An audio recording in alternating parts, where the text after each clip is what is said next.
சாந்தி. உயிர் வாழ்கின்ற ஆத்மாவாகிய நான் ஒரு ஒளி புள்ளியாக இருக்கின்றேன்.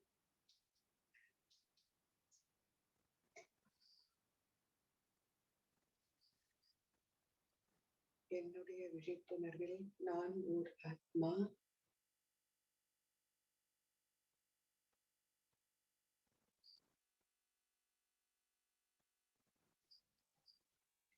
நான் இந்த தாமரை ஆசனத்தில் என்னுடைய நெற்றியின் மத்தியில் அமர்கின்றேன்.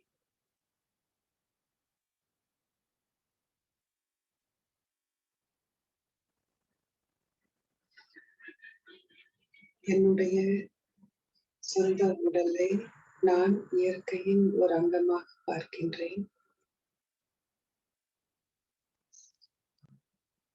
ஆத்மாவாகி நான்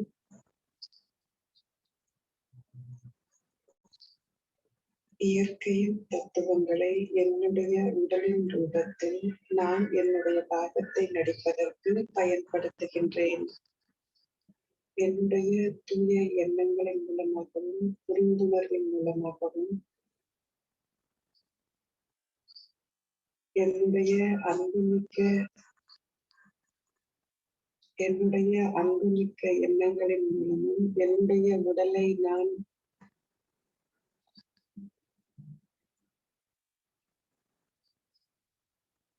நன்றி உணர்வோடு ஒரு இணக்கமான உறவு முறையில் மிகவும் மகிழ்ச்சியோடு உறவு முறையில் வருகின்றேன். என்னுடைய உடல் இல்லாமல் என்னுடைய பாகத்தை என்னால் நடிக்க முடியாது. அதனால் என்னுடைய உடலை நான் ஒரு ஆத்மாவிற்கு ஒரு ரதமாக பார்க்கின்றேன்.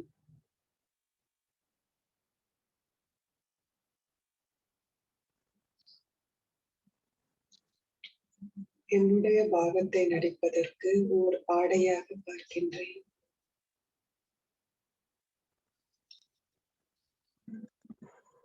உடலை நான் மிகவும் சுத்தமாகவும் தூய்மையாகவும் வைத்திருக்கின்றேன். அதனால் ஆத்மாவாகிய நான் ஒரு ஒளி புள்ளியாக தெய்வீகமான சக்தியாக ஒரு கோவிலில் இந்த உடலில் வசிக்கின்றேன்.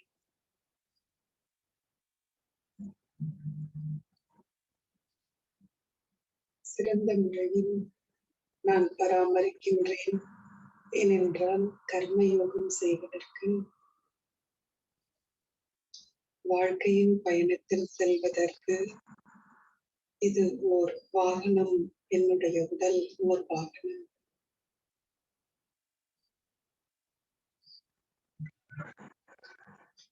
பற்றிலிருந்து விடுபட்டு அதன் கூடவே அவசியத்தையும் நான் பார்க்கின்றேன். நான் சரியான விழிப்புணர்வை ஏற்படுத்தி உடலோடு மிகவும் ஒரு இணக்கமான மகிழ்ச்சியான உறவு முறையை மேற்கொள்கின்றேன்.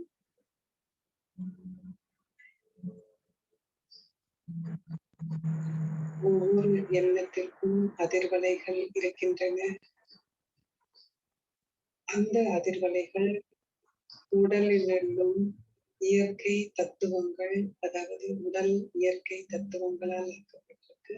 அந்த உடலிலும் என்னுடைய அதிர்வுகள் சென்றடைகின்றன. என்னுடைய அதிர்வுகள் எல்லையற்ற முறையில் தத்துவங்களுக்கு உதவி செய்கின்றன, தூய்மையாக்குகின்றன.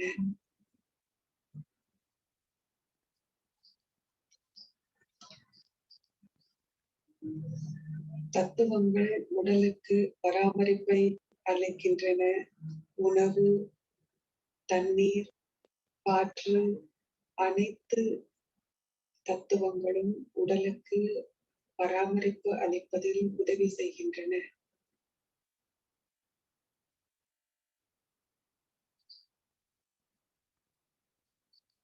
அதனால் இந்த ஓர் அழகான உறவு முறையை நான் உருவாக்குகின்றேன். ஆத்மாவாகிய நான் உடலின் ரூபத்தில் இருக்கும் தத்துவங்களோடு நல்ல உறவு முறையை உருவாக்குகின்றேன். இதனால் எந்த பற்றும் இல்லை. ஆனால் உடலுக்கு மரியாதை இருக்கின்றது. நான் அக்கறையோடு பார்த்துக் கொள்கின்றேன். தூய்மையாக வைத்திருக்கின்றேன். உடலை நல்ல அதிர்வுகளால் நிரப்புகின்றேன். இதன் மூலம் ஆத்மாவிற்கும் உடலிற்கும் இடையில் மிக இணக்கமான மகிழ்ச்சியான உறவு முறை இருக்கின்றது. நான் பாபாவிடமிருந்து திருஷ்டி எடுக்கின்றேன்.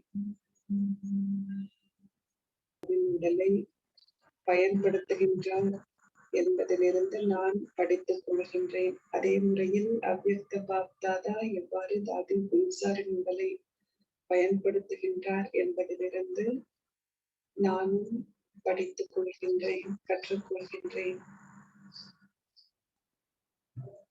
அவர்கள் தாதியினுடைய உடலை பயன்படுத்தும் போது உடலில் எந்தவித அசைவும் இல்லாமல் விடுபட்ட நிலையில் பயன்படுத்துகின்றார்கள். நான் இப்போது பாபாவிடமிருந்து திருஷ்டி எடுக்கின்றேன். இந்த ஒரு புரிந்துணர்வை நான் பாபாவிடமிருந்து கற்றுக்கொள்கின்றேன், ஏற்றுக்கொள்கின்றேன்.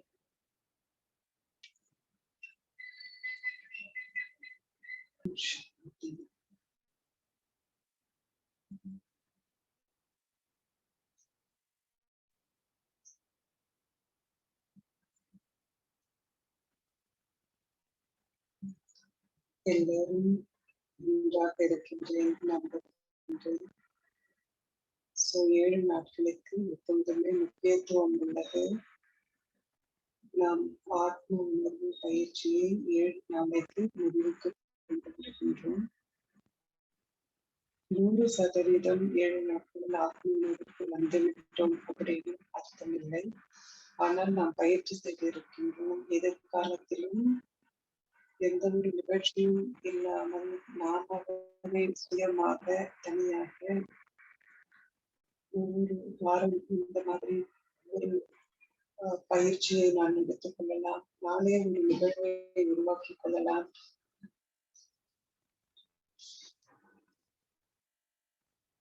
ஏழு நாட்களுக்கு ஒவ்வொரு ஆத்மாவினுடைய ஆதி குணங்களையும் பயன்படுத்த முடிந்தது. ஆதியான சுரூபத்தை என்னால் உணர முடிந்தது. ஒரு நொடிக்குள் அனாதியான சுரூபத்திற்கு வாருங்கள் அப்படின்னு பாபா சொல்லும்போது என்னால் அவ்வாறு செய்வதாக இருக்க வேண்டும். இப்பொழுது நாம் பயிற்சி செய்ததன் மூலம் எனக்கு அந்த அனுபவம் இருக்கின்றது. எனக்கு மிகவும் சந்தோஷமாக இருக்கின்றது. ஒவ்வொரு துளியாக நம்மால் இதை பயிற்சி செய்ய முடிந்தது. அதன் மூலம் முழு நாளும் நம்மால் விழிப்புணர்வில் இருக்க முடிந்தது. அதாவது அனாதியான சுரூபத்தில் விழிப்புணர்வில் இருக்க முடிந்தது. மிகவும் அழகான பயிற்சிகள். இப்பொழுது நாம் மற்றும் ஒரு வாரத்திற்கு அடுத்த பயிற்சி எடுத்துக் கொள்ளலாம்.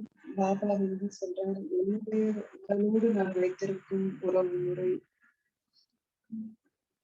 உடலுக்கான உறவு முறைகள் இருக்கின்றன. நாம் அதையும் எடுத்துக் கொள்ளலாம். அது இந்த வாரத்திற்கு பிறகு நாம் எடுத்துக் கொள்ளலாம். பாபா இப்போது கூறுவது, பாபா வந்து விடப்பட்ட நிலையில், அப்பாற்பட்ட நிலையில், எதனாலும் தொடப்படாத நிலையில் உறவு முறைக்கு தொடர்பில் வரும்போதும் அவ்வாறு இருங்கள் பாபா சொல்றார். ஆனா இந்த வாரம் நாம் செய்ய போவது நம் உடலோடு. இதுல நீங்க என்ன பார்க்கலாம் அப்படின்னா, நம்ம எப்போ முதல்ல பார்த்தாலும் யாரோட தொடர்புல வந்தாலும் உடலினுடைய முதல் செயல் என்ன அப்படின்னா திருஷ்டி. யாரை நாம் சந்தித்தாலும் கண்களை தான் பார்க்கின்றோம் இல்லைங்களா? என்னுடைய உடலை நான் பார்க்கின்றேன், அதே மாதிரி மற்றவர்களுடைய உடலை பார்க்கும் பொழுது கண்களால் திருஷ்டி தான் முதல் தொடர்பு. அந்த தொடர்பு ஆத்ம உணர்வு இருந்தால் அதனால் ஒரு சக்தி வாய்ந்த பிரபாவம் ஏற்படும். மதுபன்ன யஜ்யத்துல ஒரு காலத்துல எங்கு நாங்கள் சென்றாலும் முதலில் யாரை பார்த்தாலும் முதல்ல அங்க நாம் நின்று விடுவோம் என்று திருஷ்டியை பகிர்ந்து கொள்வது, அதன் பிறகு ஓம் சாந்தி கூறுவது. அதுதான் முன்னாடி செய்துட்டு இருந்தோம். ஆனா இப்ப நாம அப்படி பண்றது இல்லை இல்லையா? இப்ப நீங்க ஒரு நொடி எடுத்துக்கீங்க. இதுதான் நம்முடைய பழக்கமாக இருந்தது மற்றவர்களை சந்திப்பதற்கு. ஏன்னா உடல் மிகவும் தேவையான ஒன்று, அத்தியாவசியமான ஒன்று. ஏனென்றால் 24 மணி நேரமும் நான் உடலை பயன்படுத்துகின்றேன். காரியங்கள் செய்வதற்கு, ஓய்வு எடுப்பதற்கு, அனைத்திற்குமே உடலை தான் நான் பயன்படுத்துகின்றேன். உடல் நிச்சயமாக அவசியமானது. ஆத்மா ஆத்மா உணர்வுகள் இல்லாத பொழுது உடலோடு மிக ஆழமான பற்றை வைத்திருக்கின்றது. எந்த ஒரு சின்ன விஷயம் உடலுக்கு ஏற்பட்டாலும் அது ஆத்மாவை பாதிக்கின்றது. சில நேரங்கள்ல அத்தனை மணி நேரம் உடலை பார்த்து கொள்வதிலேயே செலவாகி விடுகின்றது. உடலை சுத்தப்படுத்தணும், அவ்வளவு காரியங்கள் செய்யற உடலுக்காக. ஆனா நிறைய நேரம் உடலுக்காக கொடுக்கின்றது. சில பேர் அவங்களுடைய உடலை பராமரிப்பதற்கு அதிக நேரம் கொடுக்கிறாங்க. ஆனால் உண்மையில் நான் நிச்சயமாக உடலை பார்த்து கொள்ளணும். அதன் கூடவே நாம் என்ன பார்க்கணும் அப்படின்னா, அதிலேயே நாம் போயிடக்கூடாது. உடலை பார்த்து கொண்டு அந்த விஷயத்திலே நான் மும்முரமாக போய்விடக்கூடாது. என்ன சமைக்கிறது, என்ன சாப்பிடுறது? சில பேருக்கு எப்ப பார்த்தாலும் சாப்பிட்டுக்கிட்டே இருப்பாங்க. உடலுக்கு ஏதாவது கொடுத்துக்கிட்டே இருக்கணும். அப்போ ஒரு உணர்வு அவங்களுக்கு இருக்கு. அதெல்லாம் ஒரு டிசிப்ளின் அப்படின்னா ஒழுக்கம் இல்லாத காரணம். எப்ப பார்த்தாலும் எது வேணாலும் சாப்பிடுறது. ஆனா யக்கியத்துல எல்லாத்துக்கும் காலம் நேரம் இருந்தது. ஆனால் உடலோடு நான் ஒரு இணக்கமான மகிழ்ச்சியான உறவு முறையை ஏற்படுத்தணும் அப்படின்னா உடலை நான் எவ்வாறு பார்க்கின்றேன்? இப்ப நாம் என்ன சொல்றோம்? உடல் பாபாவுக்கு ஒரு கருவி அப்படின்னு சொல்றோம். நாம் பாபாவுக்கு கருவி. அப்போ நான் சேவை செய்யறேன் அப்படின்னு சொன்னா உடல் மூலம்தான் சேவை செய்றேன்.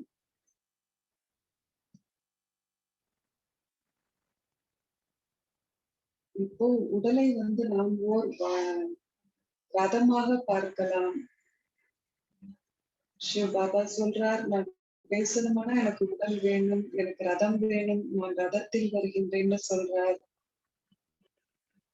அப்போ நான் ரதத்தில் வரும்பொழுது நான் எதையும் பயன்படுத்துவதில்லை, எதையும் ஏற்றுக்கொள்வதில்லை. கண்கள் மூலம் திருஷ்டியை கொடுக்கின்றேன், வாய் மூலம் பேசுகின்றேன் அப்படின்னு சிவ பாபா சொல்றாங்க. நிறைய நேரத்துல பாபா சொல்றார், நான் மாலைகளை எல்லாம் பூ மாலைகளை எல்லாம் ஏற்றுக்கொள்வதில்லை. இந்த கலியுகத்திலிருந்து எதையுமே நான் ஏற்றுக்கொள்வதில்லை அப்படின்னு பாபா சொல்றார். சிவ பாபா இல்ல பாப்தாதா அதை குல்சாரினுடைய உடல்ல வரும்பொழுது அவர்கள் உடலை பயன்படுத்துகிறார்கள். ஆனால் மிக மிக அழகான ஆன்மீக உணர்வுகள், அவ்வளவு ஒரு சாந்தமான உடலின் மூலம் நாம் பார்க்கக்கூடிய அளவிற்கு ஒரு தூய்மையின் அதிர்வுகள். என்னுடைய உடலையும் கூட இப்பொழுது நாம் ஓர் ரதமாக பார்க்கலாம். மிக மிக சுத்தமாக நான் உடலை வைத்திருக்க வேண்டும். ஏனென்றால் ஆத்மா தெய்வீகமானதாக ஆத்மா இருப்பதனால் உடல் ஒரு கோயிலை கொண்டது. அதன் கூடவே ஒரு வீடும் கூட இல்லையா? உடலுக்கு பெரிய வீடு வேணும், ஆத்மாவிற்கும் இடம் வேணும். பாபா அநேக முறை சொல்றார், ஆத்மா உடல்ல ஒரு விருந்தாளி, கெஸ்ட் அப்படின்னு சொல்றார். சோ இந்த ஒரு ஆழமான ஒரு தொடர்பு பஞ்ச தத்துவங்களோடு இருக்கு. உடலும் பஞ்ச தத்துவத்தின் ஒரு பாகமாகும்.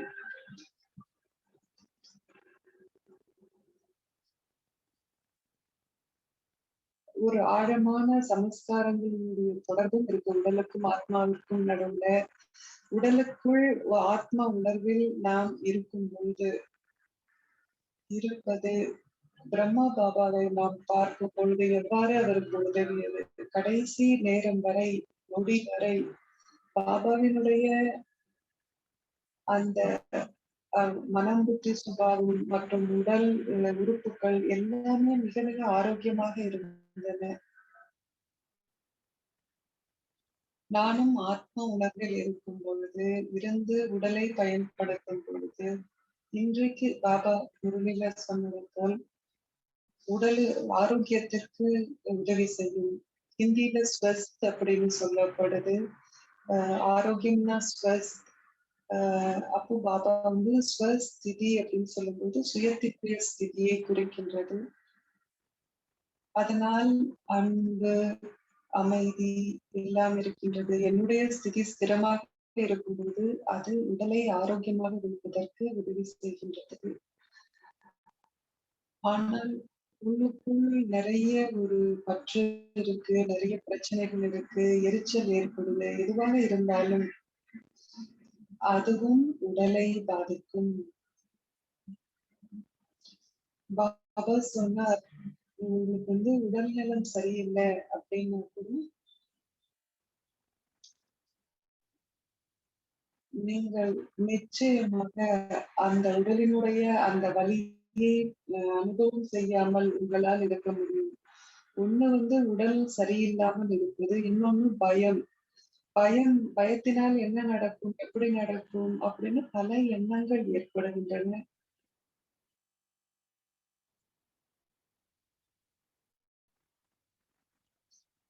ஆனால் நான் உடலுக்கு மாஸ்டர். நான் உடலை பார்த்துக் கொள்ளணும், கவனித்துக் கொள்ளணும். அனைத்து அடிப்படையான கொள்கைகளும் ஆத்மாவுக்கு மட்டுமல்ல, ஒரு தூய்மையான வாழ்க்கை வாழணும் அப்படின்னா அது உடலுக்கும் தானே. ஆத்மாவிற்கும் ஆச்சு, அது உடலுக்கும் ஆச்சு. நான் எவ்வாறு இந்த மகிழ்ச்சியான இணக்கத்தை என்னோடு ஏற்படுத்துவது? என்னுடைய உடலை நான் கவனித்துக் கொள்கின்றேன், ஆனால் பற்று இல்லை. நான் எவ்வாறு அதை செய்வேன்?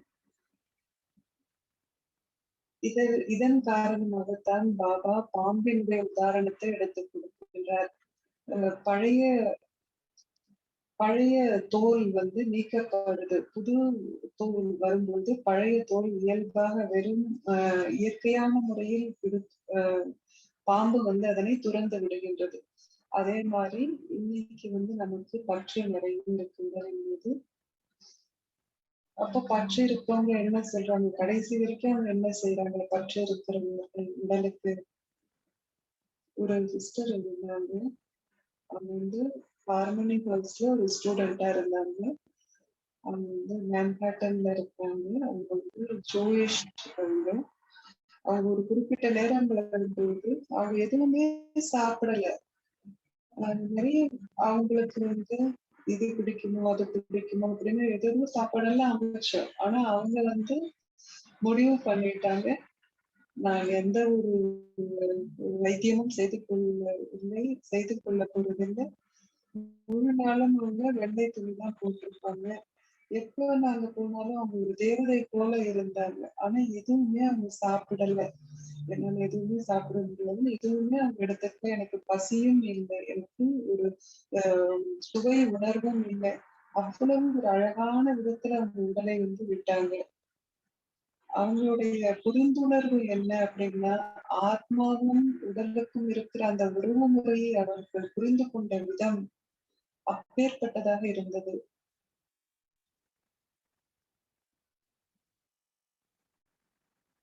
எப்பொழுது ஆசீர்வாதமோ அல்லது ஆஸ்தியோ பாபா இன்றைக்கு கூறியது போல் நாம் இரண்டையும், ஆஸ்தியையும் ஆசீர்வாதத்தையும் பயன்படுத்தினோம் என்றால் உடலுக்கு நாம் அதிகாரியாக முடியும்.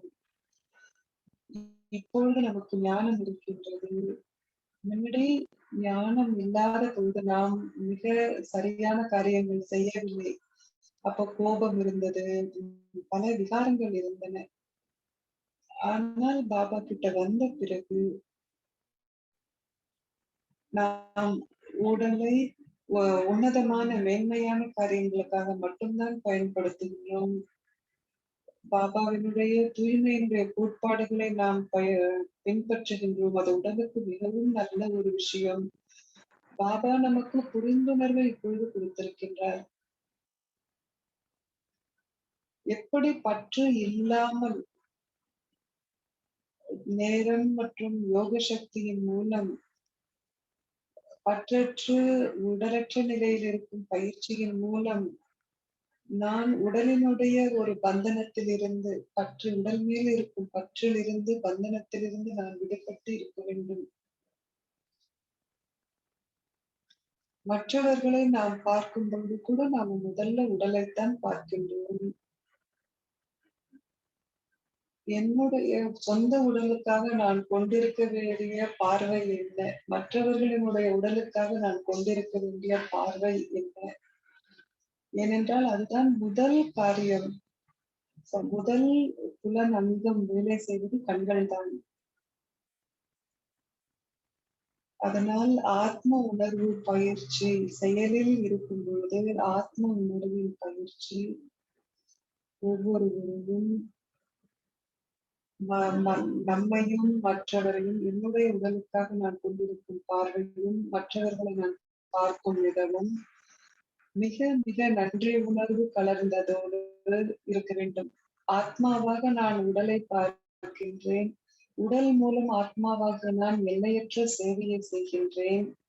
ஏனென்றால் ஆத்மா பாகத்தில் உடல் இல்லாமல் நடிக்க முடியாது. இந்த ஒரு ஆழமான ஒரு உறவு முறையை நாம் இயற்கையோடு நாம் கொண்டிருக்கும் இந்த ஆழமான உறவு முறைக்கு ஒரு நன்றி உணர்வோடு நாம் இருக்க வேண்டும். பஞ்ச தத்துவங்கள் உலகின் ரூபமாகவும் அல்லது பஞ்ச தத்துவங்கள் இயற்கையாக நம் வெளியில பார்க்கும் விஷயங்களாக என்னென்றால் சூரியன் இல்லாமல் காற்று இல்லாமல் தண்ணீர் இல்லாமல் உடலை எவ்வாறு பராமரிக்க முடியும்? ஆனால் பஞ்ச தத்துவங்களுக்காக எனக்கு மரியாதை இருக்கின்றது. அதன் மூலம் நான் எதையும் வீணாக்க மாட்டேன், எதையும் அதிகமாகவும் பயன்படுத்த மாட்டேன். நான் தண்ணியை வீணாக்க மாட்டேன், நான் காற்றை அசுத்தப்படுத்துவதில்லை. எல்லாத்தையும் நான் ரொம்ப சுத்தமாக வச்சிருக்கேன் அப்படின்னா அதுதான் இயற்கைக்கு நான் கொடுக்கும் மரியாதை. நான் எதை பெறுகின்றேன்? நான் உடலின் மூலம் மேன்மையான காரியங்கள் செய்யும் பொழுது பஞ்ச தத்துவங்கள் நம்மை காப்பாற்றும்.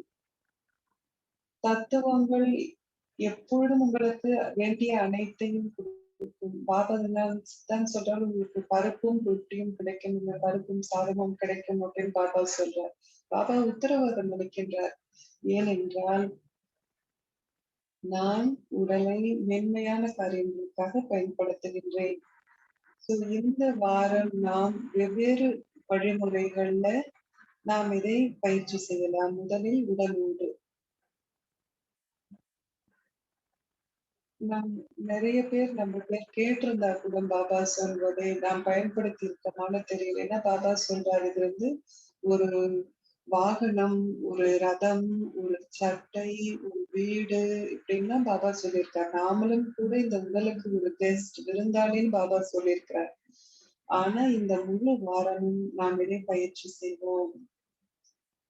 இன்றைக்கு நாம் ஆத்மாவாகிய நான் இந்த வாகனத்தில் இருக்கின்றேன். நான் கருணை உருவா செய்யும் போது வாகனத்தில் இருக்கின்றேன்.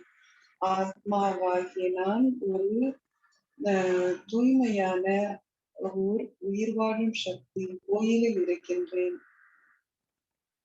நாம் குளிக்கும் பொழுது சுத்தம் செய்யும் பொழுது இது வந்து ஒரு வீடு, ஒரு கோவில், இதை நான் சுத்தமாக வைத்திருக்க வேண்டும். அதனால்தான் பாபா நம்மை 2 நேரம் குளிக்க சொல்றார். ஆத்மாவிற்கும் உடலுக்கும் 2த்துக்கும் பாபா 2 தரம் குளிக்க சொல்றார் தினமும். எப்போதும் நாம் வந்து ரொம்ப சுத்தமான ஆடையை அணிகின்றோம்.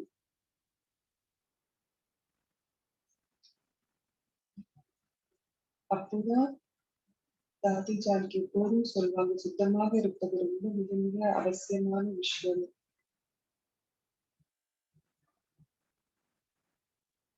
இது மிக அழகான ஒரு ஒரு விஷயத்தை நாம் புரிந்து கொண்டிருக்கின்றோம். இப்பொழுது நாம் அதை பயிற்சி செய்து பார்க்கும் பொழுது, உடலை நாம் பார்த்துக் கொள்கின்றோம். ஆனால் பற்று அறவே இல்லாத நிலையில் இருக்கின்றோம். பாபா சொல்றார், கர்ம கணக்குகளை நீங்கள் முடிக்கும் பொழுது கூட, அது உடலுக்காக எந்த ஒரு வலியாக இருந்தாலும், இல்ல உடல் உபாதையாக இருந்தாலும், நீங்கள் அந்த நேரத்தில் மாஸ்டராக உங்களால் இருக்க முடியும். அப்போ நீங்க அந்த உடல் அ கஷ்டங்களை பத்தி என்ன அனுபவம் செய்றாங்க, அதை பத்தி நீங்க பேசுவதில்லை. உங்களுடைய உரையாடல்ல அந்த உடல் உபாதைகளை பற்றி எதுவும் கிடையாது. ஆனால் நீங்கள் ஆத்ம உணர்வுல எந்த அளவுக்கு இருக்க முடியுமோ, அந்த அளவு சக்தியை நீங்கள் கொடுக்கும் பொழுது, உங்களால் அந்த வலியை குறைக்க முடியும். இல்லைன்னால் அந்த ஒரு வலியை இல்லாமலும் அறவே இல்லாமலும் கூட போகலாம். ஒரு வாரத்துக்கு நாம் உடல் சம்பந்தமான அந்த உணவு முறைகளை பற்றி நாம் வெவ்வேறு அம்சங்களை ஒரு வாரத்துக்கு எடுத்துக் கொள்ளலாம் பயிற்சி செய்வதற்காக.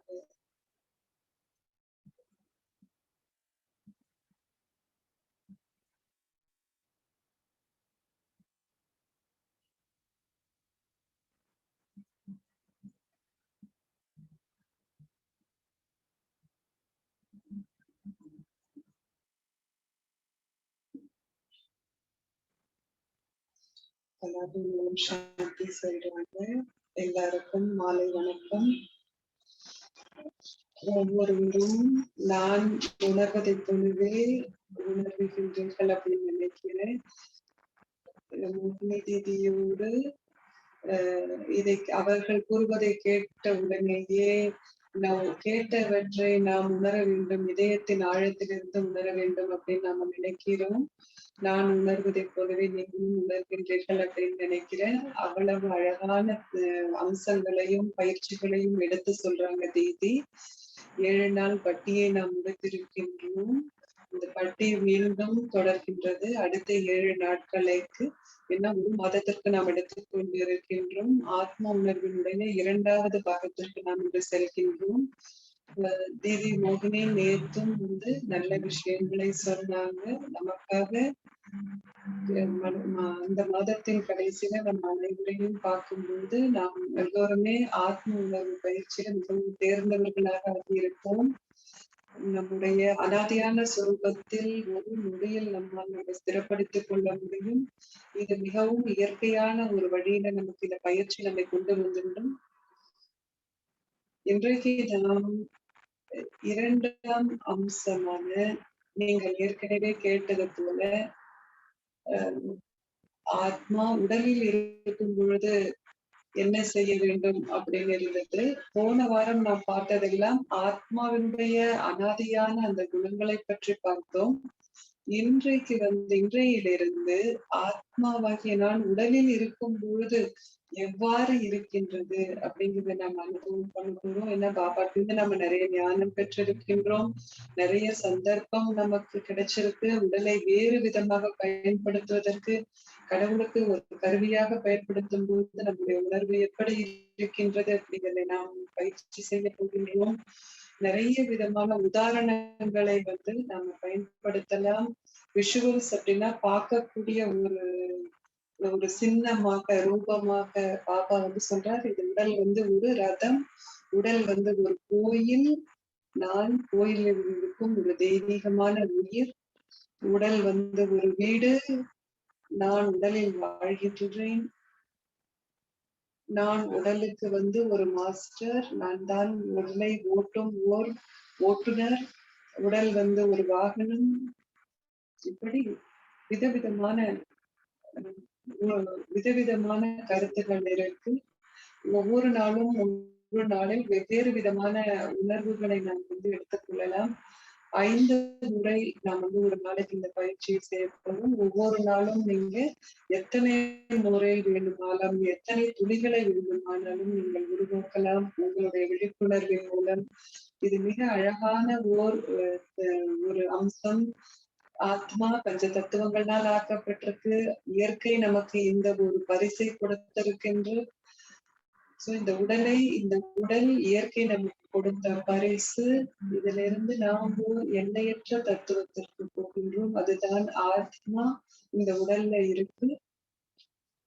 குறிப்பாக இந்த ஒரு விஷயம் கிரேட்ஃபுல் அப்படின்னா ஒரு நன்றி உணர்வு கலந்து இருக்கிறது. ஆத்மாவோடு நாம் தொடர்பில் வரும்பொழுது இப்படிப்பட்ட ஒரு விஷயம் கிடைச்சிருக்கு நமக்கு அப்படின்னு அந்த உணர்வோடு, ஏன்னா இந்த உடலால் நான் எதை வேண்டுமானாலும் செய்யலாம். இப்போ நான் பாபாவிற்கு சொந்தமாக இருப்பதால் கடவுளுடைய ஒரு தேவைக்காக என்னுடைய உடலை நான் பயன்படுத்துகின்றேன் அப்படிங்கிற அந்த ஒரு மிக உயர்ந்த உணர்வோடு, நன்றி உணர்வோடு, பஞ்ச தத்துவங்களுக்கு அந்த உணர்வுகள் இருக்கும் பொழுது ஜாதி ஜாதி நிறைய தரவுகளை பத்தி பேசியிருக்கிறாங்க. ஏன்னா நம்மளுடைய சாஸ்திரங்கள் சம்பிரதாயங்கள்லயும் நிறைய இந்த தத்துவங்களோட ஒரு தொடர்பு இருக்கு அப்படிங்கிறது. அப்போ எப்படி இயற்கையோட இந்த உடல் சம்பந்தப்பட்டிருக்கு அப்படிங்கறது எல்லாம் தெரிஞ்சுக்கும் பொழுது ரொம்ப ஒரு அழகான மங்களகரமான ஒரு விஷயம் இது. இந்த ஒரு உறவு முறைகள் ஹார்மோனியஸ் அப்படின்னா மிக இணக்கமான உடலும் ஆத்மாவும் மிக இணக்கமான மகிழ்ச்சியான ஒரு உறவு முறையில வருவதை நாம் அனுபவம் செய்யக்கூடியும்.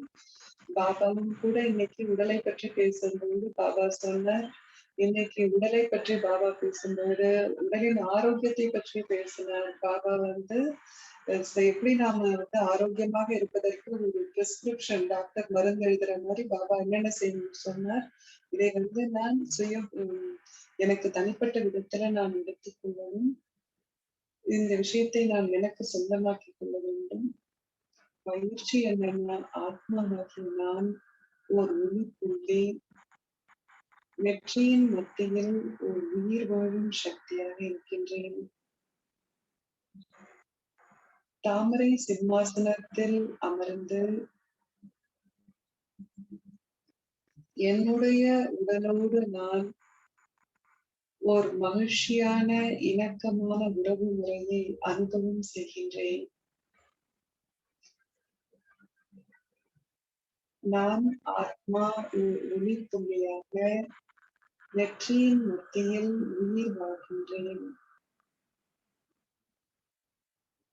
தாமரை சிம்மாசனத்தில் அமர்ந்து மிக இணக்கமான மகிழ்ச்சியான உறவு முறையை என்னோடு உடலோடு நான் அனுபவம் செய்கின்றேன். இதை அமிர்த வேளையில் நாம் அனுபவம் செல்லலாம். அமிர்த வேளை முடிந்த உடனேயே நம்முடைய பார்வை உடலின் பக்கம் போகின்றது. மற்றவர்களை நாம் பார்க்கின்றோம். தீதி முக்னி சொன்னதற்கு யாரை நாம் பார்த்தாலும் திருஷ்டியின் மூலம்தான் முதலில் சந்திக்கின்றோம். உங்களுடைய சொந்த உடலையும் அந்த திருஷ்டியின் மூலம் நான் பார்க்கின்றேன். நான் என் உடலுக்காக ஒரு மரியாதையை வைத்திருக்கின்றேன், நன்றி உணர்வு வைத்திருக்கின்றேன். இதை நாம் மிக சந்தோஷமாக அனுபவம் செய்கின்றேன். இதை ஆத்மாவும் உடலும் சேர்ந்து வருவதை ஒரு திருமணம் அப்படின்னு நான் சொல்றேன், ஒரு உறவு முறை. ஏனென்றால் இது நெடுநாள் தொடர வேண்டிய ஒரு உறவு முறை. அதனால் உடலும் ஆத்மாவும் சேர்ந்து வருவதை ஒரு திருமணம் அப்படின்னு சொல்றேன்னா, பிரம்மா பாபாவும் கூட அவருடைய பயிற்சியின் மூலம் இந்த உறவு முறை எவ்வளவு மிக இணக்கமாக இருந்தது அப்படின்றத பிரம்மா பாபாவின் வாழ்க்கையில நாம் பார்த்தோம். அவருடைய ஆரோக்கியம், அவர் எப்படி ஒரு தெய்வீக ஒரு நிலையை அடைந்தார். அவர் ஒரு சிறந்த உதாரணம். பாப்தாதாவை நாம் பின்பற்ற வேண்டும், பிரம்மா பாபாவை நாம் பின்பற்ற வேண்டும். இந்த பயிற்சியின் மூலம், அதாவது உடலோடு மிக இணக்கமான மகிழ்ச்சியான உறவு முறையை நான் செய்ய வேண்டும். ஓம் சாந்தி.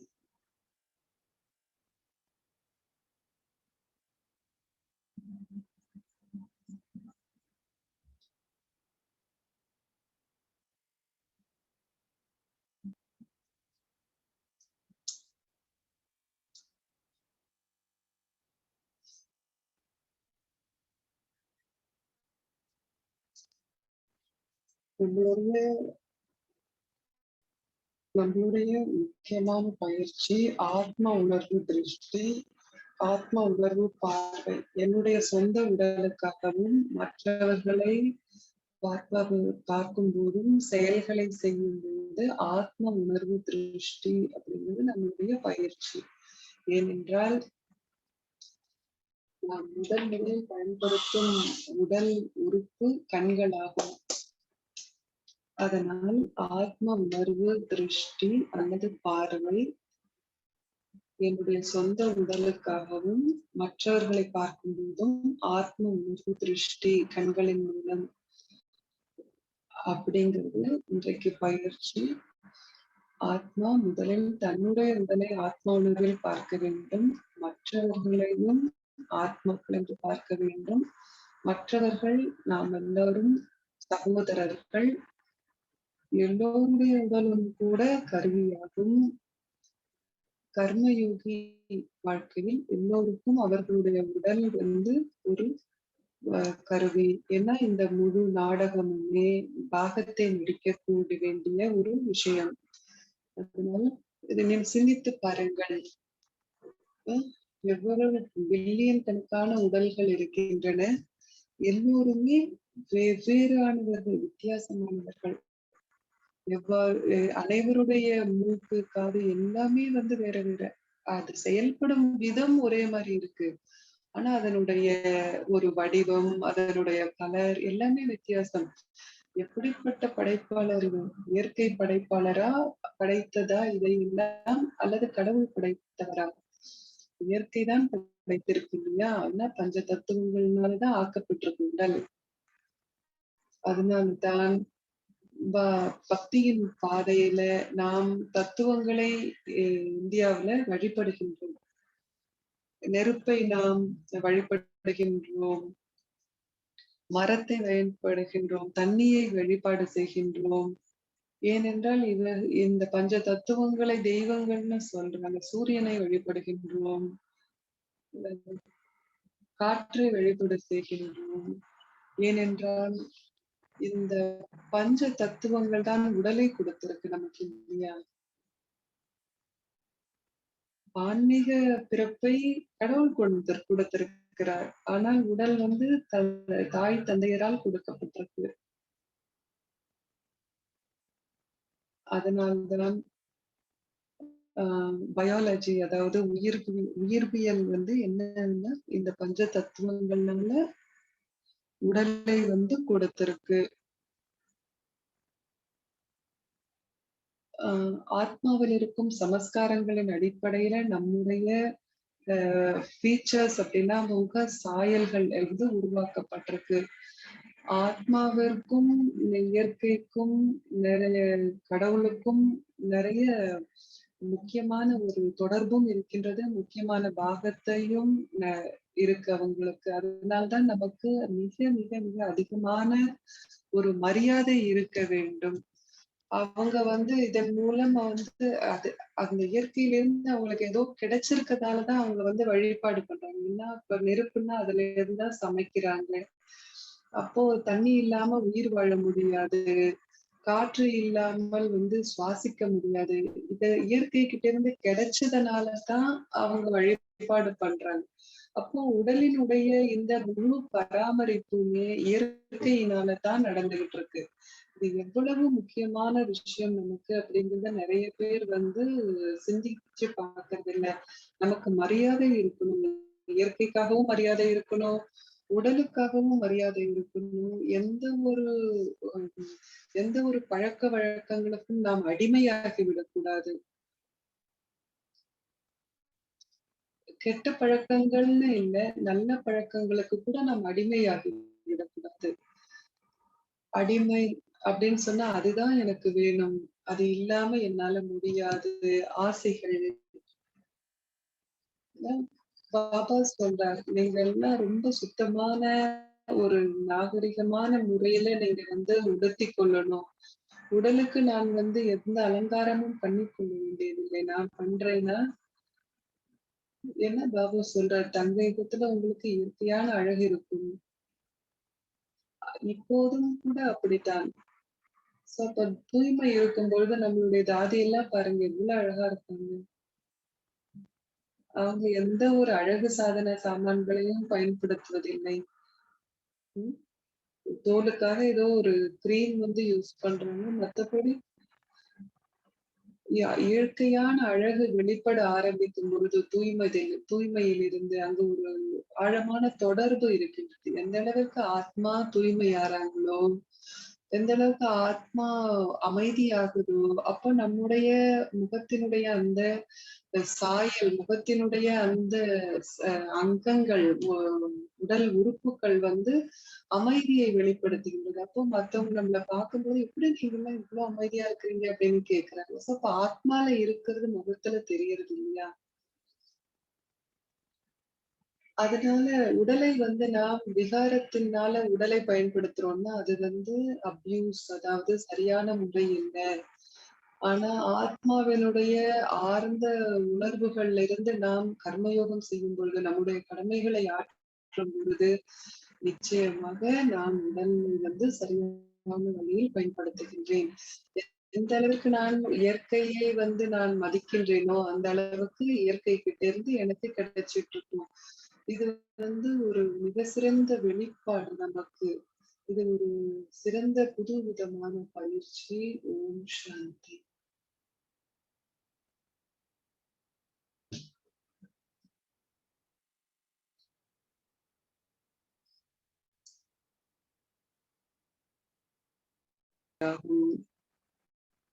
உங்களுடைய சுய மரியாதை ஸ்திதியில் உங்களை ஸ்திரப்படுத்திக் கொள்ளுங்கள்.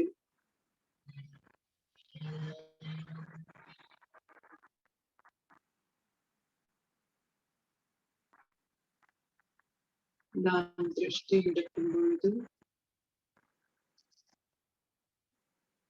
அனைத்திலிருந்தும் விடுபட்டு மேன்மையான உணர்விற்கு வருகின்றோம்.